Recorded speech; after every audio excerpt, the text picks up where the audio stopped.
오늘은 성령님이 임하시면이라는 제목으로 같이 은혜를 나누려고 하는데요. 성령이 임할 때는 두 가지 방식으로 보통 임하게 되어집니다. 처음에는 성령 침례라고 해서 처음에 성령님이 임할 때 구원에 이르게 하는 능력이 성령의 침례고요. 그 침례를 받은 사람은 성령의 충만함을 또 받아야 됩니다. 채워지고 그분이 통치하고 우리의 삶을 이끌어가는 능력의 삶을 살아가는 것이 무엇보다 필요합니다. 그래서 예수님이 승천하기 전에 제자들에게 예루살렘을 떠나지 말며 뭐예요? 기도하고 있으라는 거예요. 언제까지? 성령 받을 때까지 기도하라는 것입니다. 그러면서 약속해 주시죠. 성령님을 보내줄 거니까 너희가 성령을 받고 나야 비로소 내 제자로서의 사명을 감당할 수 있다라고 가르쳐 줍니다. 그러면서 몇 날이 못 되어 성령으로 침례를 받으리라라고 약속해 주십니다. 이 약속은 사실 오늘날 우리에게도 교회에게도 사실은 필요한 말씀입니다. 우리가 성령을 받지 아니하면 교회가 교회다워질 수가 없어요. 물론 교회라는 곳이 우리 믿음의 사람들이 모여서 같은 신앙을 고백하고 교회를 세워가고 복음을 증거하는 어떤 사역적인 부분도 있지만 그 역할을 감당케 하는 것이 누구다? 성령님이 하게 하셔야 된다라는 거예요. 이제 왜 성령이 필요한가? 왜 성령 침례가 필요한가? 성령 충만함을 어떻게 받을 수 있는가를 좀 오늘 같이 좀 나눠보고자 합니다. 먼저 일단은 제 목소리가 조금 중후해졌죠? 딴 때는 조금 더 하이톤이었는데 오늘 이제 목감기가 걸려가지고 살짝 목소리가 중후하게 깔렸습니다. 그래서 평소와 다르게 살짝 좀 졸릴 수가 있을 것 같기도 한데 그래도 좀 딴 때랑 좀 다른 맛으로 들어주시면 될 것 같습니다. 일단은 첫 번째로 왜 성령이 필요한가라고 봤을 때 성령님이 아니면 우리는 예수님을 믿을 수도 없고 또 예수님과 동행할 수도 없습니다. 왜냐하면 성령님이 하시는 일이 예수님을 믿게 하고 예수님의 성령에 이끌려서 예수님을 따라가는 복종할 수 있도록 말씀이 이루어질 수 있도록 하시는 역할이 성령님이 하시는 거예요. 그러니까 성령님이 없으면 우리가 아무리 말씀을 많이 봐도 그것도 우리 삶 가운데 나타날 수가 없다라는 것입니다. 따라서 성령님이 없으면 우리는 믿음으로 구원의 완성을 이룰 수가 없는 거예요. 우리가 성령님을 잘 알아야 돼요. 성령님을 우리가 우리 안에 충만케 되어지고 성령으로 구원받는 삶을 완성하기 위해서는 성령님이 어떠한 분인지를 잘 알아야 돼요. 제가 예전에 한번 성령 시리즈를 해서 좀 깊이 다뤘던 적이 있긴 한데 그때 또 안 들으신 분들도 있고 또 많이 잊어버릴 것 같아서 조금 다시 한번 살펴보면 여기 보면 요한복음 15장 26절 한번 읽어보겠습니다. 시작.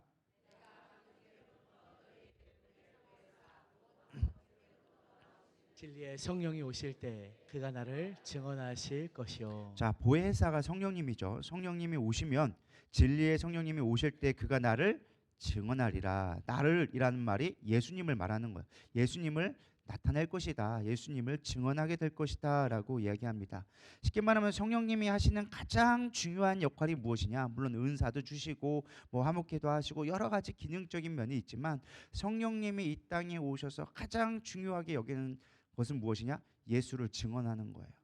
예수님이 예수님 될 수 있도록 우리의 삶 가운데 직접적으로 개입하셔서 예수님이 드러나게 하는 것이 성령님의 목적이다.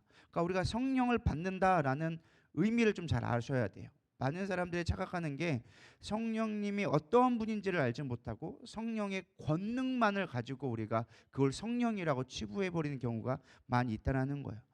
물론 성령 충만함 뭐 대부분 다 아실 거예요. 여기 모르는 사람 거의 없을 거예요. 그럼에도 불구하고 현실적에 우리가 살아가다 보면 성령을 소멸하게 되어져요. 우리 갈라디아서 5장 16절 17절 읽어볼까요? 시작. 갈라디아서 5장 16, 17절. 내가 아버지께로부터 갈라디아서 5장입니다. 갈라디아서 5장. 내가 이르노니 너희는 성령을 따라 행하라. 그리하면 육체의 욕심을 이루지 아니하리라. 육체의 소욕은 성령을 거스르고 성령은 육체를 거스르나니 이 둘이 서로 대적함으로 너희가 원하는 것을 하지 못하게 하려 함이니라. 자, 갈라디아서 분명하게 가르쳐주고 있죠. 육체의 소욕을 따라가면 성령을 잃게 되어지고 성령을 따라가면 육신을 제어하게 되어진다라고 얘기해주고 있어요. 그러니까 중요한 거는 우리가 원ton 원하지 않던 우리는 세상 속에 살아가다 보니까 육신의 정욕을 따라갈 수밖에 없는 환경적인 조건이 있어요. 내가 부단히 애쓰지 않고 그냥 내가 정말로 죽기 살기로 싸우지 않으면 우리는 육체의 소욕을 따라갈 수밖에 없다. 그래서 어떻게 되어져요? 결론적으로 성령을 잃게 되어질 수밖에 없는 상황에 있다라는 것을 우리가 인지해야 된다는 거예요. 그래서 우리가 이렇게 다니엘 기도를 하고 미스바 기도를 하고 막 이렇게 날마다 기도하라는 이유가 뭐예요? 성령을 잃지 않기 위해서, 성령을 소멸치 않기 위해서. 왜? 성령이 내 안에서 세상의 육신을 따라가다 보면은 저절로 우리는 성령을 소멸하게 되어져 있어요. 이 성령이라는 건 무엇이냐? 쉽게 말하면 영향력과 주도권이라고 보면 거의 맞아요. 성령님이, 하나님의 영이 내 안에서 나의 삶을 주도권을 갖고 하나님의 선한 뜻을 이뤄갈 수 있도록 행하시는 게 성령 충만함인데, 우리가 세상의 육신에 매여져 있다 보면은 하나님의 주도권이 빼앗기는 거예요. 내가 주인이 되어지는 거예요. 세상이 원하는 대로 살아가게 되어지는 거예요. 그럼 성령의 뜻을 이룰 수가 없게 되어진다라는 거예요. 그래서 내가 원든 원하지 않든 나는 세상의 육신에 쫓아다다 보면 마귀의 종이 될 수밖에 없는 거예요. 왜? 이 땅을 다스리는 건 누구기 때문에? 공중권세 잡은 악한 영이기 때문에 세상의 풍속을 따라가는 순간, 육신의 소욕을 쫓아가는 순간 마귀의 종이 될 수밖에 없다. 그럼 구원을 이룰 수가 없다라는 것이죠. 그래서 이 마귀를 대적하기 위한 영적인 분별력과 힘을 갖기 위해서는 반드시 성령 충만이 필요하다. 아멘. 여기까지 동의하십니까? 그렇다면 좀 더 깊이 들어가서 성령의 침례, 우리가 가장 먼저 받는 건 구원에 관련된, 구원의 시작점이 있어야 성령 충만을 이룰 수 있는데 성령 침례를 좀 먼저 살펴보기를 원합니다. 요한복음 3장 5절 읽겠습니다. 시작. 예수께서 대답하시되 진실로 진실로 내게 이르노니 사람이 물과 성령으로 나지 아니하면 하나님의 나라에 들어갈 수 없느니라. 분명히 얘기해주고 있죠. 성령으로 나지 아니하면 하나님 나라에 들어갈 수가 없다. 구원받는 건 다른 게 아니라는 거예요. 성령을 받아야, 성령 침례를 받아야 구원받을 수 있다라는 것입니다. 감정적인 어떠한 내 반응 혹은 어떠한 은사적인 것들만 우리가 성령의 능력이라고 많이 착각할 때가 있어요. 어떤 사람들은 나는 방언을 못해요. 나는 뭔가 특별한 경험이 없어요. 그럼 나는 구원받지 않았나? 라고 착각할 때가 있다는 거예요. 아니요. 그것과 상관없습니다. 우리가 예수님을 영접하고 예수님을 믿는다는 자체가 성령님이 내 안에서 이미 역사하셨다는 거예요. 예수를 주로 시인할 수 있고 내 마음 가운데 하나님을 인정할 수 있다. 뭐 한 거예요? 성령의 침례를 받았다는 거예요. 단지 뭐가 부족한 거예요? 성령의 충만함이 좀 부족한 거예요. 침례는 받게 되었다. 그러니까 믿음을 입으로 시인해서 구원에 이른다는 이 시인할 수 있는 게 아무나 할 수 있는 게 아니라는 거예요. 믿으십니까? 계속 목이 잠겨가지고 제가 물을 좀 많이 마셔도 양해 부탁드립니다. 그러니까 우리가 교회를 다녀도 하나님을 믿는 것과는 좀 별개의 문제예요. 많은 사람이 생각하는 게 교회 출석 잘하고 열심히 하고 내가 뭔가 좀 많이 알면 나는 구원받았다라고 착각할 때가 있다는 거예요. 아니요. 그것과 믿는 거는 전혀 다른 문제라니까요. 지식적으로 몰라도 우리가 하나님을 온전히 믿을 수가 있어. 하나님이 나의 구원자시고 나를 위해 예수님이 죽으시고 부활하셨다는 걸 믿어지는 거는 지식적인 것과는 많은 차이가 있다. 그래서 여러분, 우리가 무엇보다 필요한 건 내가 믿는 것은 무엇이다? 성령의 능력이 있어야지만 믿을 수 있다. 그게 성령의 침례라는 거예요. 그럼 중요한 건 우리가 성령의 침례를 받았어. 그 다음에 뭐 해야 되냐? 성령의 충만함을 받아야 되는 거예요. 우리가 이 기도해야 하는 것도 뭐다? 충만하기 위해서다라는 거예요. 앞서서 얘기했지만 충만은 우리의, 그러니까 성령님의 통제와 어떤 능력을 말하는 거예요. 권세를 말하는 거예요. 그래서 많은 사람들이 조금 착각하는 것 중에 하나가, 물론 성령님이 하시는 것이지만 성령님을 인격적인 존재로 내 안에 받아들이기보다는 그냥 어떠한 능력, 속된 말로 영빨, 이런 거를 성령님이라고 착각할 때가 있는 것 같습니다. 기도를 많이 한다고 영빨이 생기는 게 맞을까요? 틀릴까요? 맞는 것 같으면서도 뭔가 좀 내가 질문할 때는 의도가 있는 것 같죠? 그죠? 우리가 많이 나가는 게 기도를 많이 하면 도력을 쌓듯이 뭔가 돌을 닦아가지고 뭔가 능력이 생기지 않을까? 우리 이렇게 생각할 때가 많이 있습니다. 물론 기도가 중요해요. 예수님도 날마다 기도하셨고 기도하라고 하면 쉬지 말라고 기도하셨어요.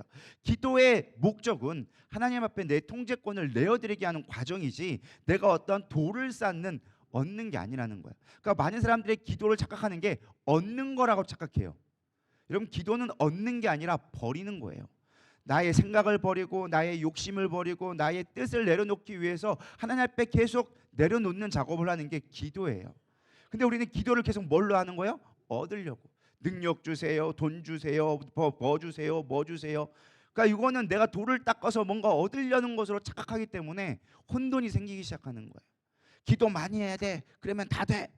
여러분 기도 많이 한다고 다 되는 게 아니에요. 성령님이 어떠한 분인지 인격적으로 그분이 어떠한 뜻을 구하는지를 알고 우리의 것에 욕심 내려놓고 주님의 뜻을 구할 때 하나님이 주시는 것이지 주세요 주세요만 한다고 되는 게 아니다라는 거예요. 그래서 우리가 성령님이 어떠한 분인지를 알아야 돼. 성령의 은사만 가지고 성령님의 전부다라고 생각하면 안 된다라는 거예요. 성령의 은사는 성령님이 하시는 거에 극히 일부분이에요. 극히 일부분. 성령님을 완전히 무시하는 거예요. 하나만 가지고 성령님이 내가 다 받았다라고 생각하고 있는 거예요. 마치 저에 대해서 뭐 나리 사모가 이 목사님 이런 분이셔. 그거 하나 갖고 저를 다 한다고 생각하면 저는 어떻게 생각할까요? 까불고 있네. 지가 알면 얼마나 한다고. 나도 나를 모르겠는데 네가 나를 어떻게 알아?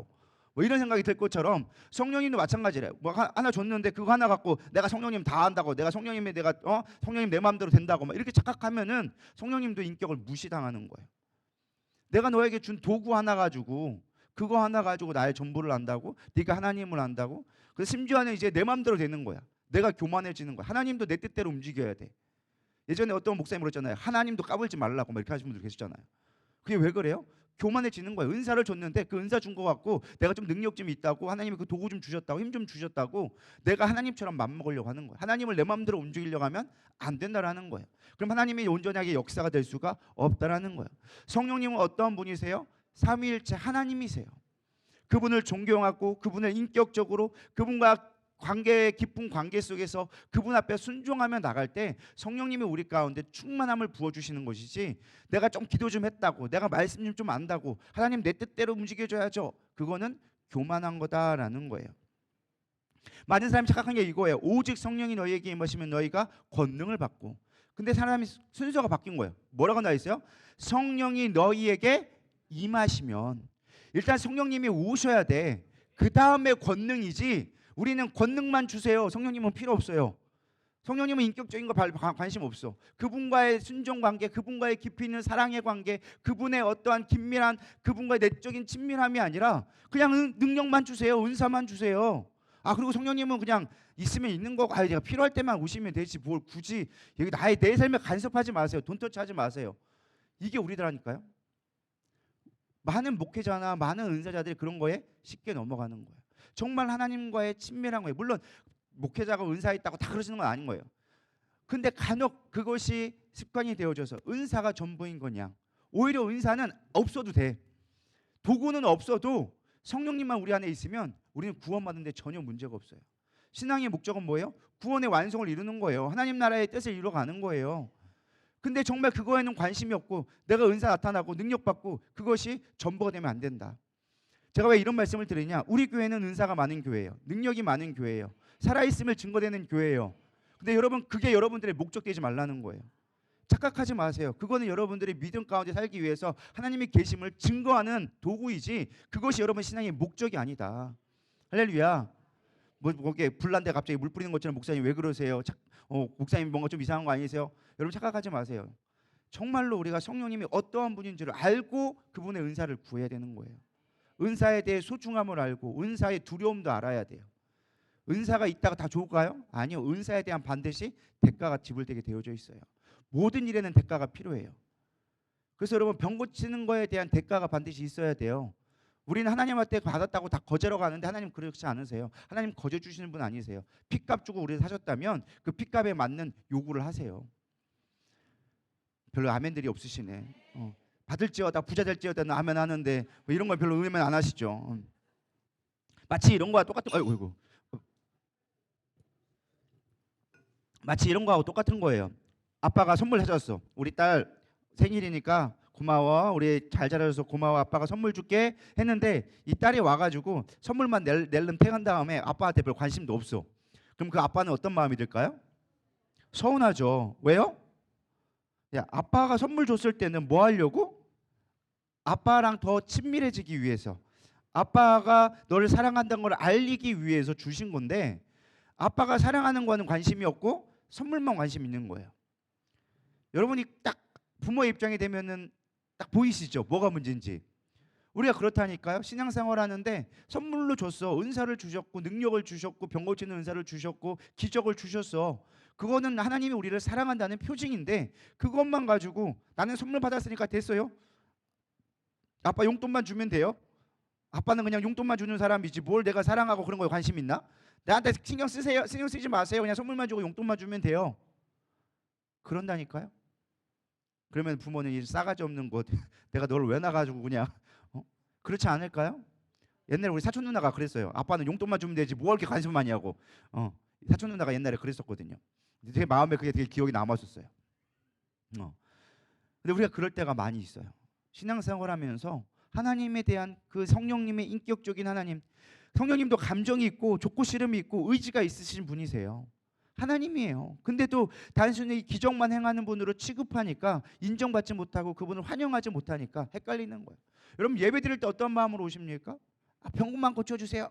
아니요. 성령님 환영합니다. 성령님 내 안에 임재해 주세요.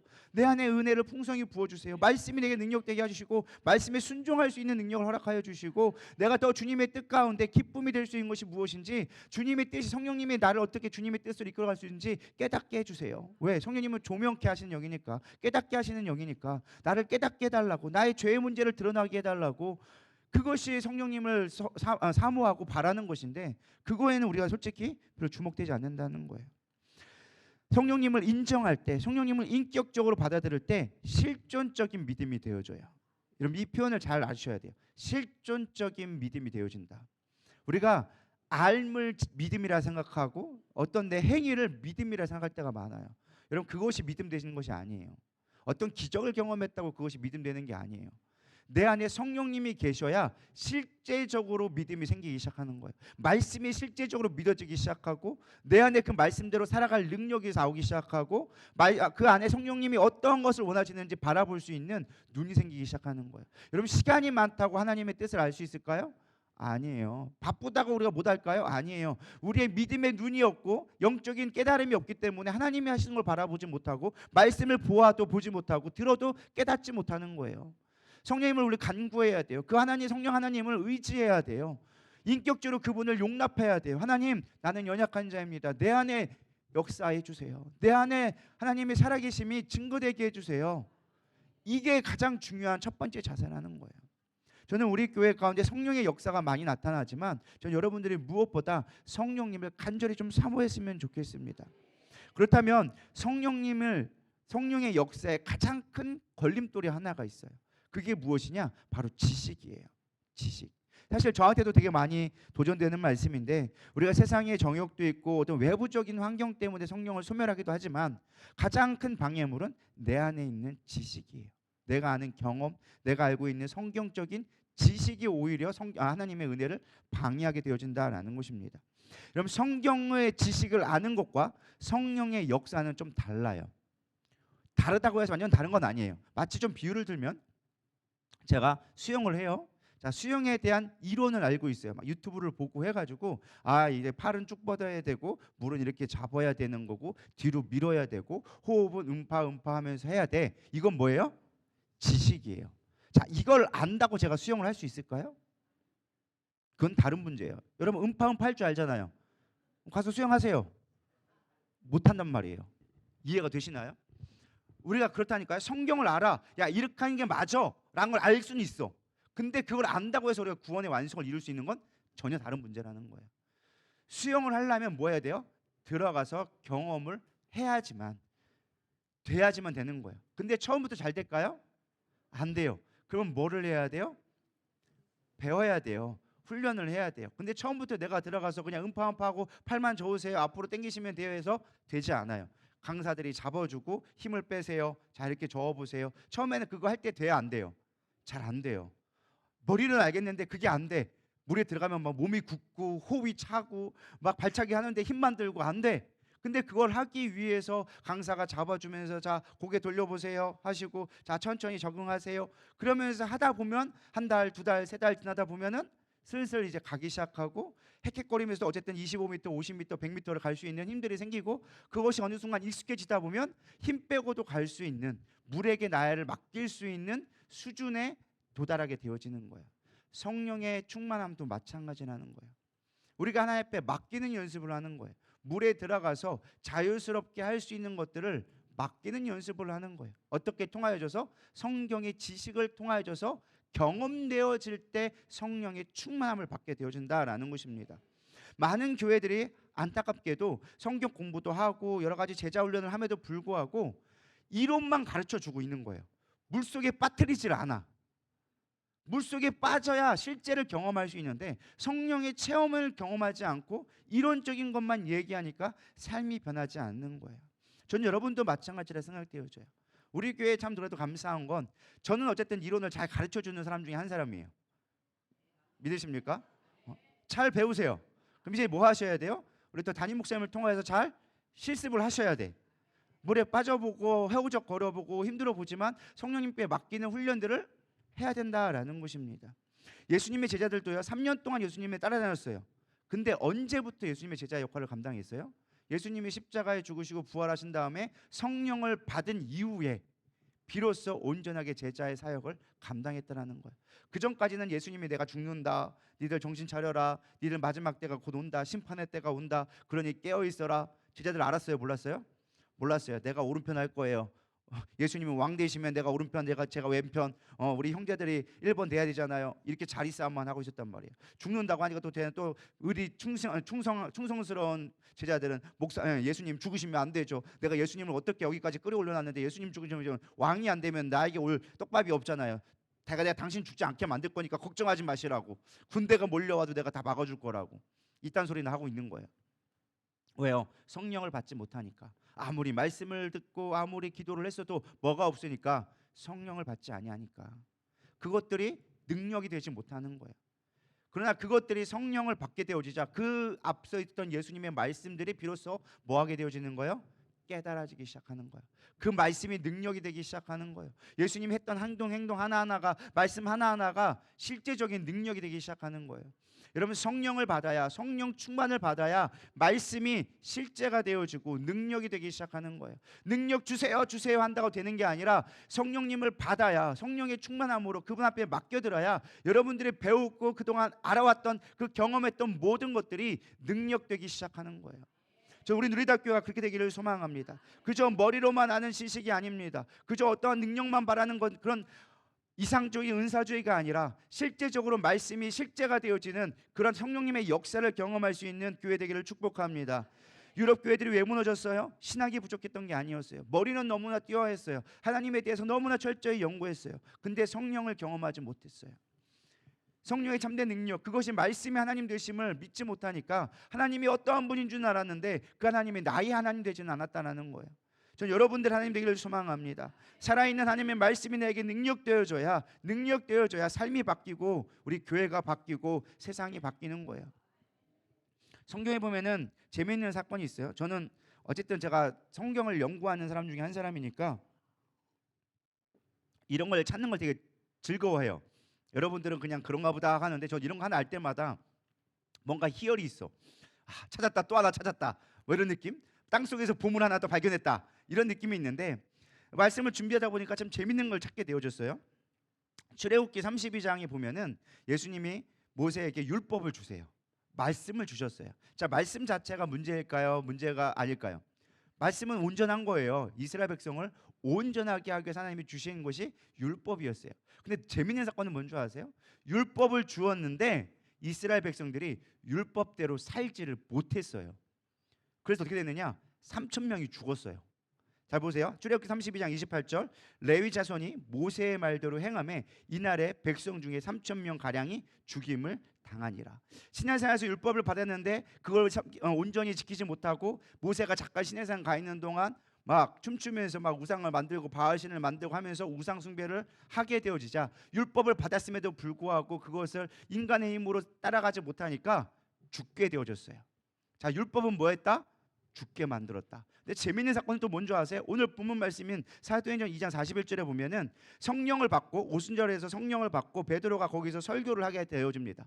그 설교를 하게 되어지면서 수많은 사람들이 회심의 역사가 일어나는데 성령을 받게 되어져요. 사도행전 2장 41절, 그 말을 받은 사람들이 침례를 받음에 이날의 신도의 수가 3,000이나 더하더라. 여러분 재밌지 않으세요?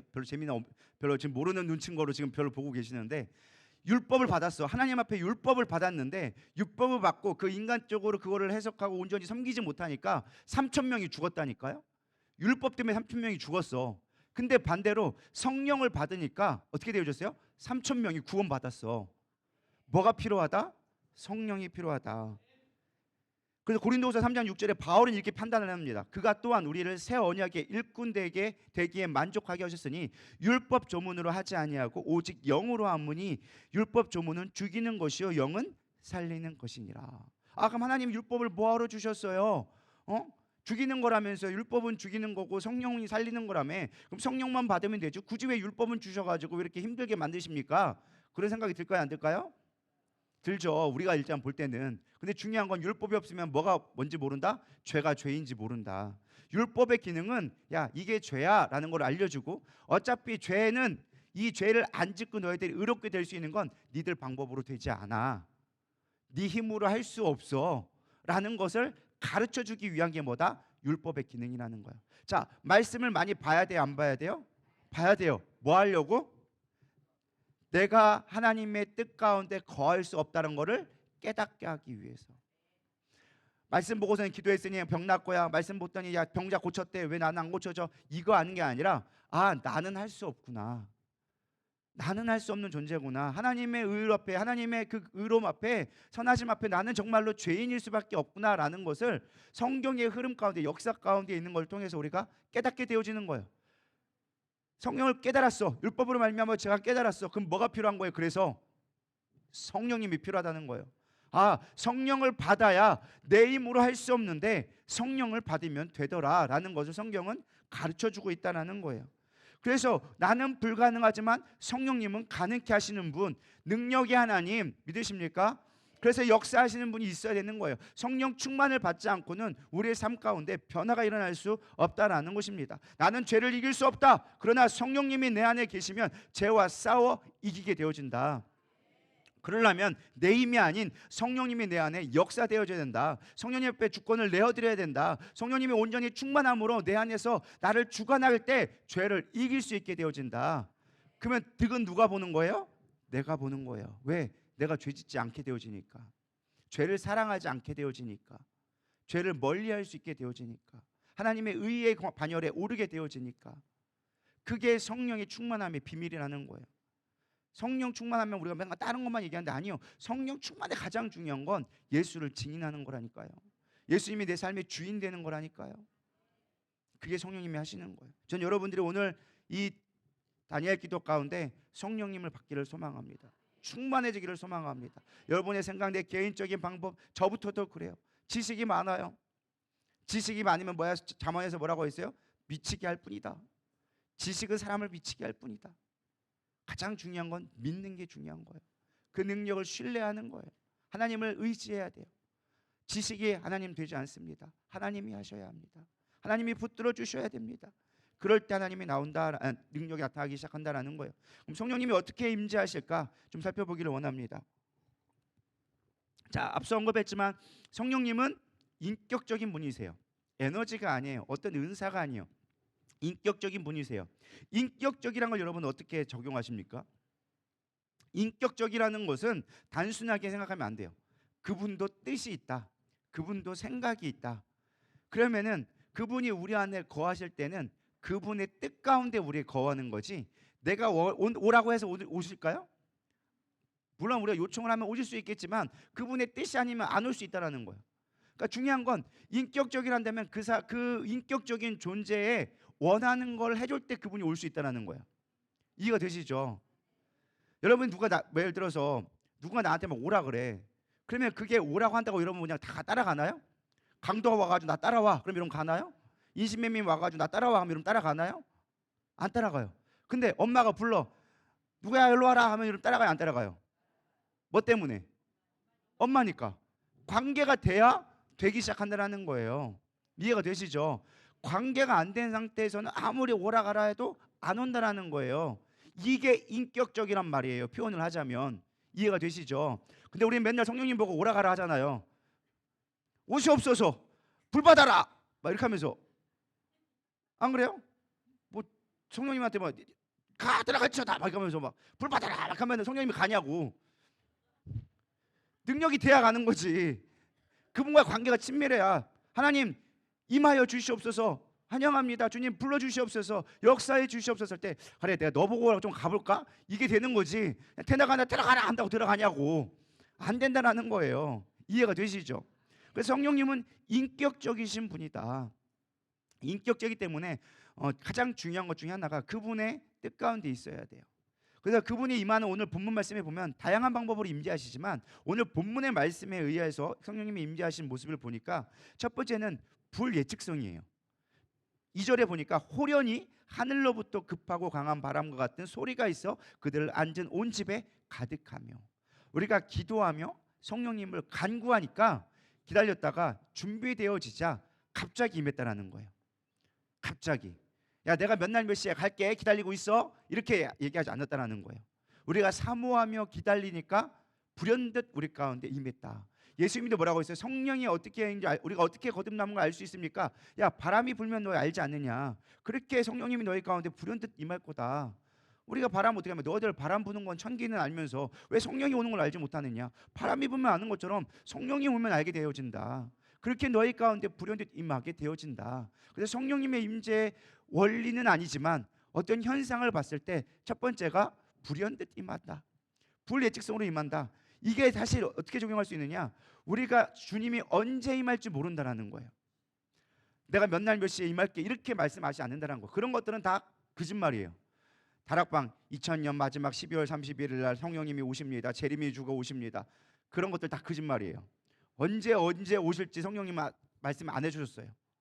불현듯 임하는 거예요. 우리가 사모함으로 기쁜 마음으로 주님을 기다리고 주님 내게 오시옵소서, 내가 성령님 환영합니다, 내 안에 있는 걸 내려놓고 주님을 초청합니다 할 때 불현듯 임하게 되어지는 거예요. 성령님 뭔가 훅 들어오는 게 느껴지는 거예요. 훅 들어온다고 해가지고 뭔가 그게 아니라 내 안에 들어온 것이 경험되어지는 거예요. 바람처럼. 바람은 보이지도 않아. 그럼에도 불구하고 그 능력이 내 안에 임하는 것들이 경험되어진 것처럼 성령님이 내 안에 들어온 게 경험되어지는 거예요. 그래서 어떤 사람은 뜨거운 게 뭔가 왔어요. 어떤 사람은 뭔가 시원한 게 왔어요. 어떤 사람은 뭔가가 훅 나를 치고 갔어요. 뭐 이렇게 이런 것들이 막 느껴지기 시작한단 말이에요. 이해가 되시죠? 그렇게 우리 가운데 임재하는 것이 호련히 역사되어진다.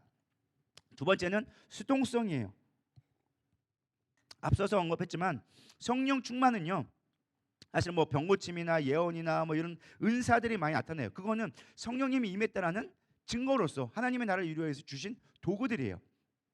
그러나 성령님이 행한 것이지만 엄밀히 말하면 아까도 얘기했지만 은사가 성령님의 전부는 아니에요. 사실 성령님이 충만은요, 우리 가운데 어떤 내가 노력을 했다가 오는 게 아니라 수동적으로 부어주시는 거예요. 그러니까 내가 한다고 되는 게 아니라 그분이 주시는 것이다. 이게 중요한 포인트예요. 사도행 1장 8절에 보면 너희는 증인이 되리라 라는 것이지 사건을 만들려고 하지 않았어요. 이 말을 잘 이해되실 게 뭐냐면, 여러분 증인의 원리는 뭐예요? 예를 들어서 저기서 살인이 일어났어. 그럼 여러분들이 그거를 보면은 뭐가 되어지는 거예요? 증인이 되어진 거예요. 근데 살인하면은 살인자가 되는 거예요. 제가 왜 이렇게 비유를 들었냐 좀 이해하기 쉽게 하려는데, 우리가 뭔가 해서 하면은 우리는 살인자가 되는 거지. 제가 비유를 하는 거냐 그냥 범죄자가 되는 것처럼 뭔가 이를 저르는 자가 되어진 거지 증인이 아니에요. 증인은 뭐 하는 거예요? 한 것을 목도한 자가 증인이라는 거예요. 그러니까 우리가 이게 원리가 되게 중요한 건데, 우리가 뭔가 일을 해가지고 내가 뭔가 기도를 하고 내가 뭔가 열심히 수고해서 얻는 것이 아니라 주님이 하신 것을 우리는 뭐 하는 거예요? 증인이 되어줘야 되는 거예요. 그게 성령의 역사의 중요한 포인트라는 거예요. 근데 우리는 은사도 내가 막 해야 돼. 하나님이 도구를 주셨으니까 잘 사용해야 되는 거 맞죠. 근데 중요한 건 그분이 하라고 해서 해야 되는 건데, 우리는 내가 주도자가 되어져 가지고 성령님은 구경꾼으로 만드는 거야. 이게 주도가 바뀌면 안 된다는 거야. 하나님이 하시는 것들을 바라볼 때 우리는 성령의 충만함을 누리게 되어진다.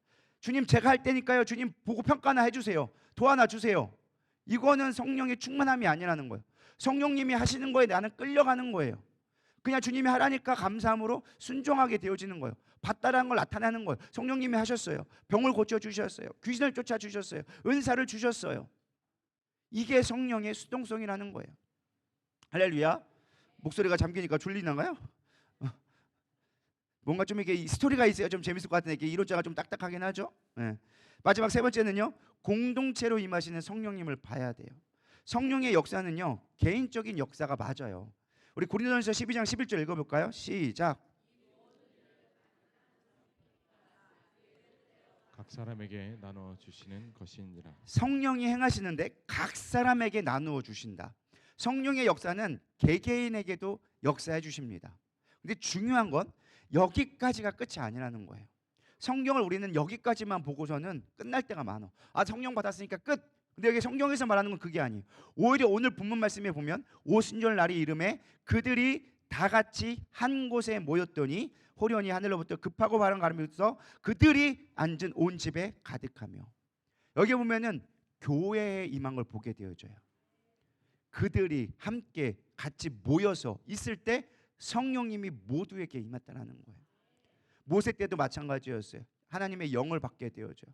모든 자가 같이 받게 되어져요. 여러분, 개개인의 은사로만 성령을 이해하면 안 돼요. 우리가 개개인의 것들만 사실 많이 구해요. 아니요, 우리가 진짜 구해야 될 건 무엇이냐? 교회에 임하신 성령님을 구할 수 있는 믿음의 분량을 키워야 돼요. 에베소서 2장 21절 22절 읽어보겠습니다. 시작. 성전이 되어가고 너희도 성령 안에서 하나님이 거하실 처소가 되기 위하여 그리스도 예수 안에서 함께 지어져 가느니라. 아멘. 건물마다라는 것은 우리가 건물이에요. 성전이 되어지니까 건물이에요. 근데 뭐예요? 서로 연결되어져서 주 안에서 뭐가 되어지는 거예요? 선물이 되어지는 거예요. 우리가 성전이 되어지는 건 맞지만 나 혼자만 가지고 성전이라고 얘기할 수가 엄밀히 말하면 아니라는 거예요. 너희가 거룩한 성전인 걸 모르느냐 했을 때 네가 성전인지 모르가냐가 아니라 너희가 성전인 걸 알지 못하느냐. 근데 많은 사람이 착각한 게 내가 거룩한 성전이라고 착각하고 있는 거예요. 그럼 내가가 아니라 교회가 성전이에요. 교회 건물을 얘기하는 것이 아니라 우리가 그리스도의 성령으로 연합되어질 때 성전이 되어지는 거예요. 내가 성령 받았다고 내가 성전이 되어지는 게 아니에요. 교회로서의 성전이 되어졌을 때, 연합되어졌을 때, 그리스도 안에 한 몸이 되어졌을 때 그것이 성전 되어지는 거예요.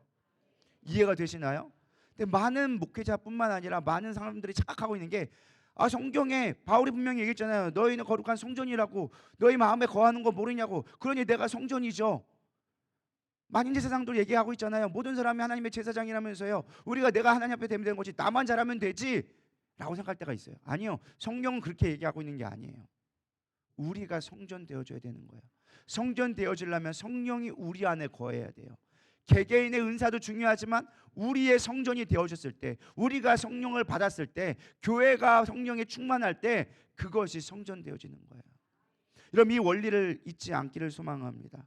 성령님은요, 개인을 살리는 것도 중요하지만 이 개개인을 통하여 성령의 역사함으로 말미암아 하나님의 역사를 이루기 원하세요. 성령이 보면 참 재미있는 게 있는데 사도행전 10장에 보면은 고넬료와 베드로의 이야기가 나옵니다. 어느 날 고넬료는 이방인이었어요.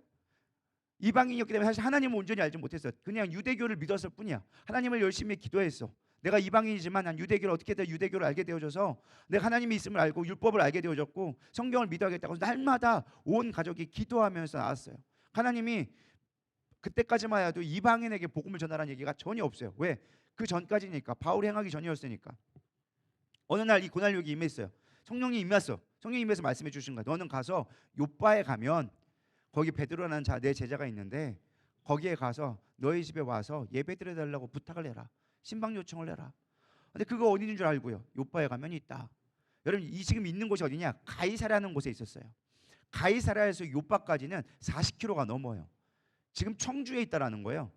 야, 대전에서 기도하고 있는데 넌 청주에 가가지고 어떤 목사가 있으니까 가가지고 데려와서 집회 한번 열어라. 그 목사가 어딘 줄 알고 내가 언제 봤다고. 근데 어떻게 된 거야? 기도하니까 성령이 역사에서 감동을 줘가지고 보내게 되어져요. 종을 보냈어요. 이틀 동안 걸어갔어요. 근데 그 이틀 동안 하나님이 누구에게 또 찾아갔느냐? 베드로에게 찾아갔어. 갑자기 어느 날 때가 돼가지고 시간에 맞춰서 기도하고 있는데 갑자기 하나님이 환상을 열어주셨어요. 환상을 열어주는데 갑자기 하늘에서 뭐 열리더니만은 보자기 하나가 있는데 거기에 부정한 짐승들이 잔뜩 있네. 이방인들이 먹는 돼지라든지 막 이런 것들이 잔뜩 있는 거예요. 뭐 장어 막 이런 것들이 있는 거죠. 우리가 몸에 좋다고 하는 것들, 맛있다고 하는 것들 잔뜩 들어 있는 거예요. 근데 베드로는 유대인이니까 먹을 수가 없는 거예요. 아이, 하나님 왜 이걸 나보고 먹으라 그래요? 우리 이런 거 안 먹는 거 아시잖아요. 주님이 먹지 말라고 했잖아요. 율법에 먹지 말라고 했는데 왜 먹으라 그래요? 야, 내가 정하다고 했는데 내가 먹으라고 했는데 왜 내가 먹지 말라고 했던 걸 내가 다시 먹으라고 했는데 네가 뭔데 안 먹겠다 뭐 하겠다 하냐? 내가 취하라고 했으니까 취해. 그러니까 베드로가 뭐 하나님이 그러니까 째라니까 어쩔 수 없었죠. 그래서 알겠습니다. 내가 취하겠습니다. 기도가 딱 끝나니까 누가 왔더라? 고넬료의 시종이 온 거예요. 와가지고 얘기한 거예요. 우리 주인님이 부르십니다. 혹시 집회 좀 해줄 수 있을까요? 나도 성령보다 하나님이 갑자기 가래, 순종하러 가래. 혹시 이틀 동안 가가지고 그 가죽쟁이 신본의 집에 있으면서, 무두장의 집에 있으면서 거기서 집회를 열었어요. 집회를 열었더니 온 가족이 믿고 그 주변에 있는 사람들이 갑자기 가이사랴에 성령의 불이 임해가지고 온 교회가 부흥되기 시작하는 거예요. 그래서 이방인일에 수없이 많은 사람들이 불이 붙기 시작한 거예요. 여러분, 안디옥 교회부터 시작해가지고 로마에 있는 교회들이 어떻게 세워진지 아십니까? 불 받은 사람 때문에 세워진 거예요. 바울이 물론 이방인의 사도로 세워졌지만 만약에 바울이 처음부터 이방인의 사도로 쓰임 받겠다? 아마 거절당했을 거예요. 왜? 사도들이 아무도 인정을 안 해주는데? 우린 예루살렘에 예수님이 뭐라고 했어요? 처음에 수냄 여인이 왔을 때, 야, 나는 유대인에게만 보냄 받았지 아직 이방인에게 보냄 안 받았어. 아직은 때가 아니야 라고 분명히 얘기했단 말이에요. 제자들은 그것만 들었어. 아직 나는 유대인에게만 복음을 전해야 되는데, 이방인에게 복음을 안 전해야 되는데. 근데 그걸 어떻게 하신 거예요? 성령님이 역사하셔서 문을 열어주기 시작한 거예요. 성령의 역사는 이런 거예요. 개인에게만 만족되어주고 병 고쳐라 이것이 아니라, 성령의 역사는요, 우리 개개인에게 역사해줘서 하나님의 뜻을 이뤄가기 위한 과정으로서 교회를 통해 역사해 주시는 거예요. 여러분, 이 영적인 원리를 깨달으세요. 별로 이렇게 스토리가 아니라서 여러분 별로 재미없게 느낄지 모르겠지만 이게 너무 중요한 거예요. 이걸 깨달아야 돼요. 하나님의 뜻이 어디에 있는지, 하나님의 목적이 어디 있는지, 성령 충만이 무엇을 얘기하는지를 깨달아야 돼요. 그래야 하나님이 일하기 시작하는 거예요. 사도행전 10장 44절 46절 읽어보겠습니다. 시작.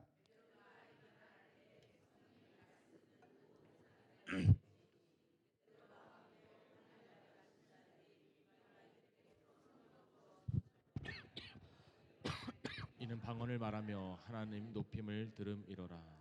이게 바로 그 말씀이에요. 베드로가 설교를 했더니 뭐 했어요? 성령의 부어주심으로 말미암아 놀라게 되어졌더라. 이 놀랐다는 건 완전히 변화가 되어졌다는 거예요. 어썸했다는 건, 놀랐다는 건 뭔가 체인지 됐다는 거예요. 그러면서 그들이 뭐 했어요? 오순절 다락방에 있던 역사, 방언의 역사가 나타나기 시작하는 거예요. 그러면서 하나님을 높이기 시작했다. 하나님을 경외하기 시작했다. 예배하는 자가 되어졌다는 거예요. 이게 성령의 역사예요. 여러분, 성령은요, 능력받는 것도 중요하지만 정말 중요한 건 무엇이냐? 하나님을 예배하게 되어지는 거예요. 내 인생의 주관자가 바뀌기 시작하는 게 성령의 충만함이다라는 것입니다. 이 사건이 너무나 중요해요. 여러분, 편협적으로 성령을 너무 이해하지 않았으면 좋겠어요.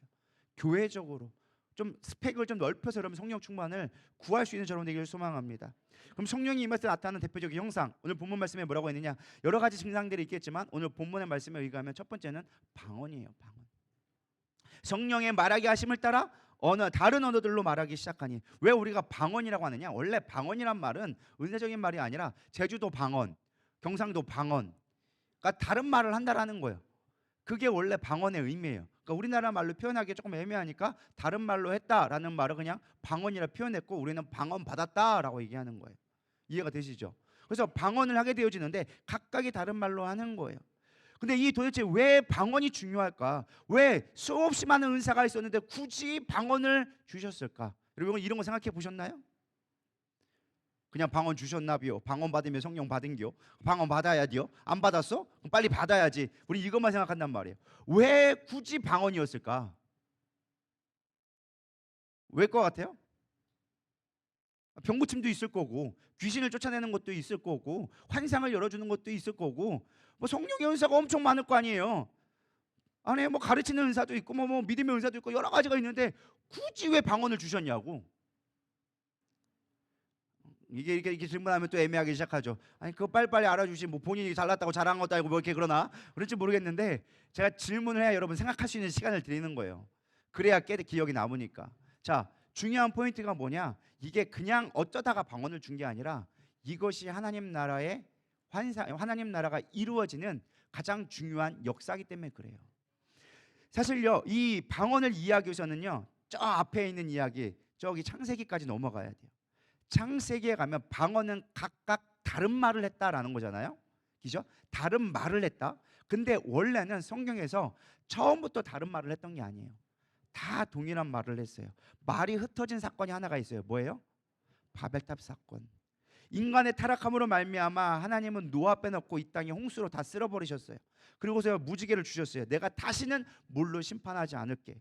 그리고서는 다시금 노아를 통하여 줘서 다시금 나라를 회복시켜 주셨는데, 이게 조금 부응하게 되어지니까 지들끼리 또 잘났다고 또 모여가지고 야 다시는 우리 심판 면하지 말자. 하나님이 물로 심판해가지고 저 산 위에까지 물을 채웠으니까 그럼 저 산보다 높은 걸 지으면 우리 하나님의 심판을 모면할 수 있지 않을까?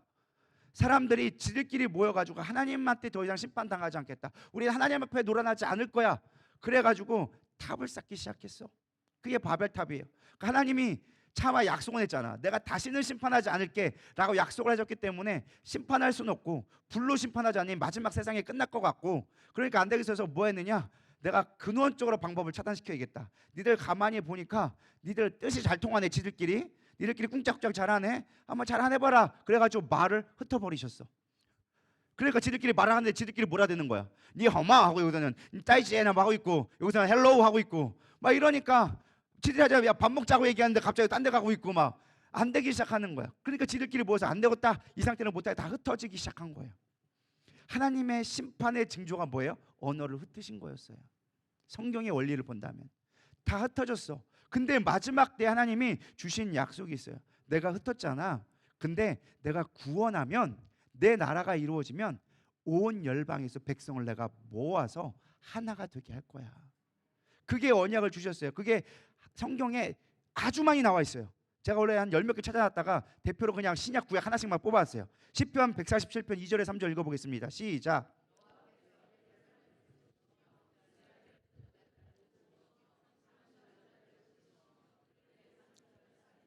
뭐라고 했어요? 이스라엘의 흩어진 자들을 모으시며. 이 이스라엘은 나라의 이스라엘도 있지만 하나님의 백성, 하나님의 나라를 얘기하는 거예요. 하나님의 나라에서 흩어진 자들을 모으실 것이다. 에베소서 신약에도 똑같은 말을 하고 있어요. 에베소서 1장 9절에 10절 시작.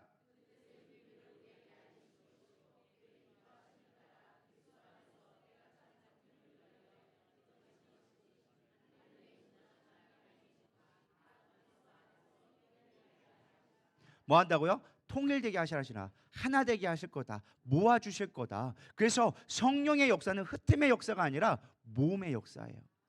모아져야 돼요. 연합되어지고 하나 되어지는 게 성령의 역사예요. 성령 받았다고 하는데 분열이 있다? 그건 성령의 역사가 아니에요. 아무리 많은 능력이 나타나고 아무리 많은 기적이 나타나도 분열이 일어난다? 성령의 역사 아니라는 거예요. 근데 기적도 없고 아무것도 없는데 서로가 하나 돼. 서로가 막 긍휼히 여겨. 서로가 기뻐해. 서로를 세워주게 흐뭇해. 그건 뭐 한 거예요? 성령의 역사라는 거예요. 저 우리 누리教교회가 되기를 소망합니다. 성령의 역사 하나 되어지고 한 뜻이 되어진 거예요. 그래서 뭐예요? 한 소리가 되게 만드는 거예요. 한 목소리가 되게 만드는 거예요. 그래서 참 재밌는 건 뭔지 아세요? 성령의 사람들은요 처음 만나도 익숙해, 친근해, 말을 하면 뭔가 말이 통해. 세상 사람들 할 때는 뭔가 같은 말을 하는데도 서로 다 자기 얘기만 해. 똑같이 축구 얘기를 하는데도 다 자기 얘기만 하고 정치 얘기를 해도 다 자기 이야기만 해. 근데 우리는 이상하게 모여서 다 딴 얘기 자기 얘기밖에 안 하는데 그게 또 하나가 돼. 다 이해가 돼. 그게 성령의 역사라는 거예요. 그게 언어의 역사예요. 믿으십니까? 방언을 받게 되어지잖아요. 그러면 내 영의 기도를 하게 되어지는 거예요. 하나님과 하나 되어지는 기도를 하게 되어지는 거예요. 그게 방언의 가장 중요한 목적이에요. 그래서 방언은 자기에게 유익되어진다. 왜? 하나님과 하나 되게 만드니까. 믿으십니까? 그래서 언어가 하나 되어진 게 중요하다. 이게 해서 처음에 방언의 은사가 온 거는 연합의 은혜를 주신 거예요. 하나님 나라의 통치, 하나님이 임하셨다라는, 하나님의 오셔서 하실 가장 중요한 건 백성들을 모으시는 거예요. 모아지는 역사를 만들어지게 한다라는 거예요. 놀라운 건 뭐예요? 그들이 각자 다른 말을 했는데 다 알아듣더라. 이게 중요한 표현이에요. 각자 다른 말을 했어. 각자 다른 언어로 얘기했는데 다 알아들었어. 이게 성령의 역사, 하나 되어짐을 보여주는 거예요. 많은 사람들이 오해 아닌 오해가 기도하면 방언받고 성령 충만의 유일한 방법이라 생각하는데 그렇지 않아요. 우리가 때로는 많은 시간을 보낸다고 성령 충만하는 게 아니에요. 오히려 내 마음의 태도가 중요한 거예요. 내가 하나님의 뜻을 이루려고 하는가. 그래서 성령은 원어로 보면요 푸뉴마라고 얘기해요. 호흡이라고 얘기하거든요. 그래서 중요한 건 이거예요. 왜 기도를 해야 됩니까? 이것만 하고 마칠 거예요. 시간이 많이 갔으니까. 왜 우리가 기도를 해야 됩니까? 꼭 방언이 아니더라도 왜 우리가 성령 받기 위해서 기도를 해야 되나요? 성령 충만이 왜 기도가 꼭 필요한가요? 라는 것을 조금 얘기 드리고 마칠 건데요. 아까도 얘기했지만은 성령이라는 원어가 푸뉴마, 호흡, 바람이란 뜻이에요. 그래서 특별히 거룩한 바람이 성령이에요. 거룩한 바람. 푸뉴마, 이게 거룩한 바람, 그게 성령이라고 번역된 말이에요. 그래서 성경에서 하나님의 호흡이 성령을 나타내주는데, 원래 이 성령을 가장 먼저 받은 게 무엇이냐? 창세기 2장 7절에 나와요. 한번 읽어보겠습니다. 시작. 창세기 2장 7절. 여호와 하나님이 땅의 흙으로 사람을 지으시고 생기를 그 코에 불어 넣으시니 사람이 생명이 되니라. 하나님이 직접 호흡을 불어넣어 주셔서, 바람을 불어넣어 주셔서, 호흡을 불어넣어 주셔서 우리가 뭐가 되었어요? 생영이 된지라. 영이 되어졌어요. 우리가 살아있는 영을 가진 존재가 되었다는 거예요. 그게 하나님의 원래 창조 목적이었어요. 그래서 하나님과 교제할 수 있는, 하나님의 사랑 안에 거할 수 있는 인격적인 관계를 맺을 수 있는 존재로 창조해 주셨어요. 근데 사람이 하나님의 말씀을 어기고 순종하지 아니면 말미암아 영이 죽게 되어졌어요. 왜? 하나님을 떠나는 게 생명을 잃는 거거든요. 생명을 잃게 되어지니까 영이 죽게 되어졌어. 육신과 혼은 살아있는 것처럼 보여도 영이 죽게 되어지니까 하나님과 교제하지 못하는 죄악된 존재, 영이 죽은 존재가 되어진 거예요. 그래서 구원받는 건 무엇이냐? 죽은 우리의 영을 다시금 하나님의 영을 불어넣어서 인공호흡을 해서 살려놓는 게 구원받는 거예요. 이해가 되시나요? 요한복음 20장 21절에 얘기하고 있어요. 예수께서 또 이르시되 너희에게 평강이 있을지어다. 아버지께서 나를 보내신 것 같이 나도 너희를 보내노니, 이 말씀을 하시고 그들을 향하여 뭐를 했다? 숨을 내쉬며 이르시되 성령을 받으라. 야, 너희들 이제 구원받게 될 거야. 나로 인하여져서 구원받게 되어질 건데, 그 구원을 이루기 위해서는 반드시 필요한 게 무엇이냐? 다시금 너희들이 원래 잃었던 하나님의 영을 다시 받아야 돼. 내가 죽음으로 말미암아 너희의 죄를 사해 줬어. 너희들 다시 없는 죄 없는 존재로 만들어졌지만, 타락하지 않게끔 죄로부터 내가 자유함을 줬지만, 너희 안에 다시금 생명이 필요해서 성령이 불어넣어줘야 돼. 그래야 너희들이 살아있는 자가 될 수 있어. 그래서 주님은 성령을 호흡을 불어넣으면서 해주셨다는 거예요. 우리가 성령을 받아야 되는 이유가 여기서 있는 거예요. 구원의 완성을 이루려면 예수를 믿는 것도 중요하고 아는 것도 중요하지만, 성령을 받아야 새 영이 되어져서 예수가 능력임을, 예수가 생명임을 유지할 수 있게 되어지는 거예요. 믿으십니까? 그래서 영적인 호흡이 뭐예요? 기도예요. 기도하는 건 영적인 호흡을 계속하는 거예요. 여러분, 숨 한 번만 쉬고서는 가만히 멈춰 있어 봐요. 살을까요? 죽을까요? 또 소멸되어지는 거예요. 날마다 호흡을 불어넣어야 돼요. 믿으십니까? 날마다 호흡이 있어야 자연스럽게 우리가 살아있는 거예요. 사람 죽었다 살았다 뭘로 판단해요? 숨 쉬는 거. 물론 요즘에야 뭐 맥박으로 심장이 뛰나 안 뛰냐, 뭐 뇌가 활동 안 하느냐, 뭐 이걸로 판단을 하지만, 옛날에는 딴 거 깃털 하나 올려봤어요. 숨 쉬네 안 쉬네. 숨 쉬고 있으면은 아직 살아있는 거. 근데 숨을 안 쉬네, 갔네, 이렇게 하는 거예요. 갔어, 이렇게 하는 거예요. 믿으시죠? 그러니까 호흡이 그만큼 중요한 거다. 근데 우리는 중요한 건 영의 호흡을 해야 된다. 영의 호흡은 어떻게 되느냐? 기도를 통해서 호흡하는 거예요. 물론 우리가 호흡이라는 거 여러분이 의식하면서 호흡하시는 분들은 많지 않을 거예요. 이렇게 하지 않을 거예요. 그죠? 그냥 자연스럽게 호흡을 해. 근데 우리가 의지적으로 호흡할 때가 있어요. 언제? 운동할 때. 우리 김수현 집사님 달리기 할 때마다 어떻게 호흡해요? 그냥 평소처럼 그냥 아무 생각 없이 뛰나요? 그러면은 반드시 호흡이 찰 수밖에 없어요. 호흡을 차는 거를 완화시키기 위해서, 내가 온전한 운동의 역량을 맞춰나가기 위해서, 일을 하기 위해서 반드시 필요한 것 중에 하나가 호흡법이 필요해요. 이렇게 뛰면서 맞출 수 있는 호흡. 뭐 수영할 때는 각각의 필요한 기능마다 호흡법이 달라요. 호흡에 따라서 능력이 달라지는 거예요. 기도도 마찬가지예요. 기도를 어떻게 하냐에 따라서 우리가 할 수 있는 영적 능력이 바뀌게 되어져요. 평소에 우리가 기도하는 건 날마다 쉬지 않고 기도해야 돼요.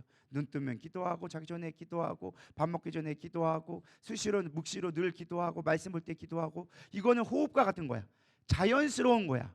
근데 우리가 어떠한 능력을 행하기 위해서는 뭐가 필요한 거예요? 특별한 호흡이 필요해요. 조금 훈련적으로 필요한 거예요.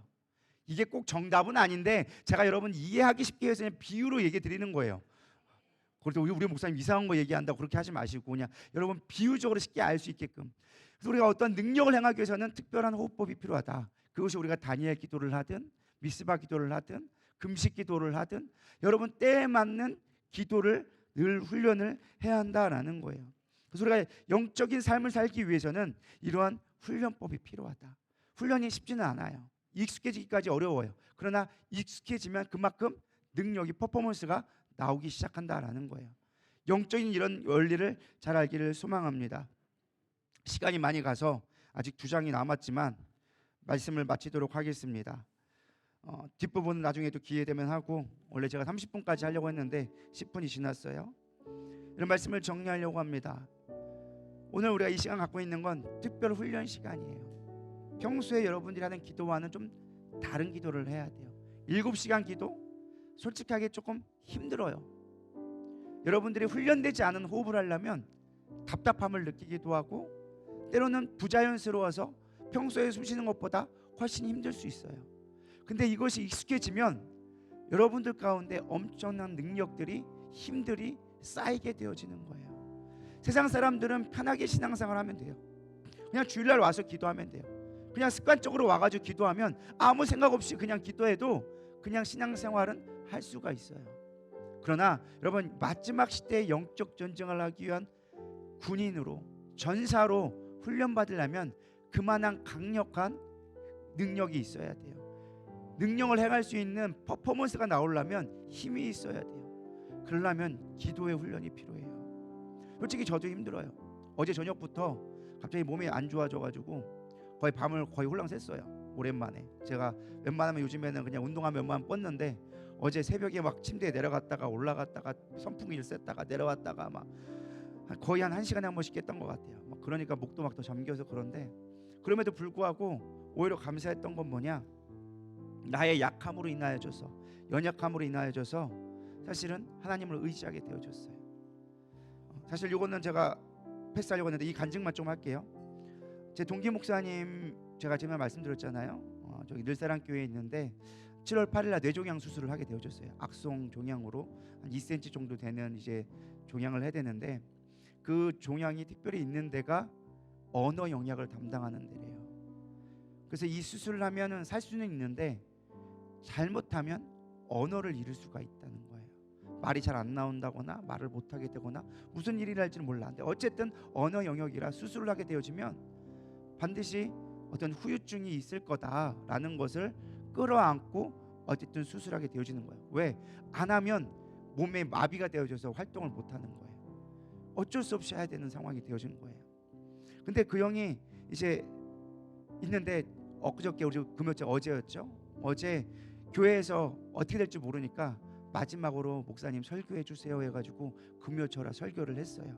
그때 동기방에게 올라왔길래 그 철야 끝나고 가서 밤 11시에 그걸 보다가 제가 울면서 설교를 들었어요. 사실 수술의 결과는 알 수가 없겠죠. 어떻게 될지 모르고 얼마나 두렵겠어요. 그래서 그 형에게 기도했대요. 하나님 왜요? 왜 전데요? 왜 이렇게 암을 주셨어요? 라고 한참을 기도했는데 하나님의 응답이 이거래요. 너니까. 그래서 목사님이 또 기도했대요. 아니 왜 도대체 나냐니까요? 왜 나냐니까요? 막 기도를 한참 했대요. 눈물을 흘리면서 막 거의 따지시듯이 기도했겠죠. 그래서 주님이 딱 응답이 그거래요. 사랑하니까. 이해가 안 되더라는 거예요. 아니 사랑하는데 암을 준다고요? 그건 아니잖아요, 주님. 그건 아닌 것 같아요. 막 하는 거예요. 그러면서 한 가지 간증을 하는 거예요. 자기가 신학교 다닐 때 자기는 은사가 없대요. 근데 제가 기숙사에서 제가 경건부장이었거든요, 임원에서. 제가 이제 매 새벽 예배 때마다 각 방별로 이제 각 예배를 인도해야 돼요. 그러면은 이제 주로 남자들이 찬양을 하다 보니까 여자 방에서 할 때는 남자 기숙사에게 좀 친한 방에 가가지고 찬양 인도를 부탁을 해요. 설교야 막 거기서 할 수 있겠지만은. 근데 그 형한테 계속 좀 아는 후배들이 와가지고 오빠 찬양 인도 좀 해줘, 찬양 인도를 해줘 몇 번을 얘기하더래요. 그래서 단칼에 거절했대요. 야 나는 찬양 못해. 나 노래도 못 부르고 목소리도 안 좋고. 야 잘하는 애들 교음과 있잖아, 거기 애들 시켜. 몇 번을 거절했대요. 근데 세 번째에 오는데 뭔가 하나님의 뜻이 있는 것 같다는 생각이 들었대요. 그래서 기도해봤대요. 하나님 저 왜 음악 재능도 없고 능력도 없는데 굳이 저한테 이렇게 요청이 올까요? 그렇게 기도하니까 그때 하나님이 이렇게 응답을 주셨대요. 야 너에게는 아무 능력이 없으니까 나만 의지할 거 아니야. 걔네들은 지들이 잘났다고 지들이 찬양한다. 너는 노래를 못하고 할 수 없으니까 나를 찾잖아. 그러니까 가서 해. 내가 할게. 그때 그걸 경험했대요. 그리고 나서 이제 목회를 하고 어느덧 15년 동안의 목회를 하게 됐죠. 근데 그 형이 정말 사역 잘해요. 설교도 잘하고 다음 세대를 세우기 위해서 정말로 열심히 하고 막 강사로 불려갈 정도로 막 열심히 정말로 뛰어나게 잘하고 있어요. 근데 어느 날 이렇게 기도하는데 하나님 깨닫게 하시는 거예요. 야, 계속 네 힘으로 하면 안 돼. 네 힘으로 하지 말고 내 힘으로 해. 나는 사인을 줬는데 그거를 무시하지 않고 여전히 내 힘으로 하기 시작했다라는 거를 깨닫게 됐대요. 그러다가 문득 깨닫게 되어진 게 그 뇌종양으로 인하여져서 이제 교회를 잠깐 쉬는 치료받는 동안 쉬면서 그 2달 동안 내려놔서 잠깐 아무것도 안 하고 있는 그 순간에 보면서 하나님이 나를 사랑하니까 브레이크를 주셨다는 걸 깨닫게 됐대요. 네 힘으로 하는 게 아니잖아. 내가 너를 써야 되는 거야. 내가 너를 사랑하니까 너에게 브레이크를 준 거야. 너 이 상태로 달려가면 너 나의 능력 없이 살아가잖아. 네 힘 의지하고 살아갈 거잖아. 네 방법대로 살아갈 거잖아. 그거는 내가 원하는 게 아니야. 내가 너를 사랑하니까, 너니까 내가 너 멈추게 하려고 브레이크 준 거야. 근데 사실 저도 그 말씀을 듣고 너무나 많이 찔렸어요. 나도 하나님을 의지한다고 하며 하나님 앞에 기도하고 붙들리고 하나님 앞에 도전받는다고 하지만 나도 모르게 내 방법을 의지하고 내 뜻을 고집하며 내 생각대로 살아가려고 하지 않았을까. 우리가 필요한 건 성령님이에요. 내 힘으로 되지 않는구나. 하나님이 하셔야 되는구나. 하나님이 붙들어 주셔야 되는구나. 여러분, 그래서 성령이 필요한 거예요. 내 힘으로 되지 않으니까. 근데 우리는 너무 교만해서 내 힘으로 될 것처럼 생각하는 거예요. 내 방법이면 될 것처럼 여기는 거예요. 내 지식이면 될 거라 생각하고 내가 알고 있는 성경의 내용이면 될 거라 생각하는 거예요. 하나님은 사랑하니까 브레이크를 주셨다는 그 고백처럼 여러분, 이 시간 모든 걸 내려놓고 주님, 내 성령님 의지하기 원합니다.